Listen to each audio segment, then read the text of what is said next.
Mga boss, salamat sa pagsama nyo sa adventure ko sa paglalakbay natin. Ah, Naghanap tayo ng mga medyo magagandang tanawin mga boss. Kasi puro na lang yung background natin dagat. Tapos na tayo sa dagat. Dito naman tayo sa mga yung background natin yung mga palayan. Look at the view mga boss. Oh. Tingnan nyo yung mga green green na palayan. Yan mga boss, mga bago lang tanim yan. Mga ano lang yan. Siguro wala pang mga isang buwan yan. Tsaka mayroon din kalabaw dyan mga boss. Oh.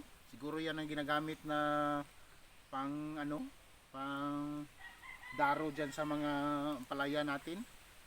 Yung kalabaw mga boss, laki ding tulong yan. Lalo na kung wala kang mga traktor. Dati panahon na wala pang traktor mga boss. Yang kalabaw talaga yung ginagamit pang daro.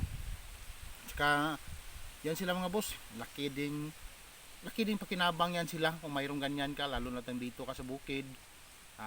Magsasaka ka, kung mayroong kang ganyan, mga kalabaw, yan yung gamitin mo panghila ng mga kahoy, mga panggatong. Tsaka yan sila, mababait yan silang klase ng hayop mga boss. Tingnan mo yung view natin mga boss, yung mga niyog. Tapos hindi mainit dito.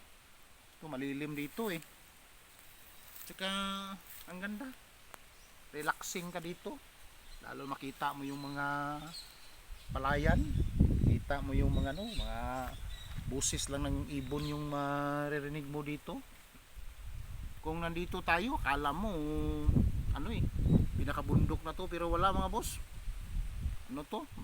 Medyo malapit-lapit lang din sa kalsada tong area na to, kaso lang mayroong mga palayan, niyog. Basta ang ganda. Marami pa tayong pagsamahang adventure mga boss. Okay, thank you sa pagsama nyo sa journey ko, sa paglalakbay ko. Salamat sa lahat sa pagsuporta nyo lagi. Okay, thank you, ingat kayo lagi.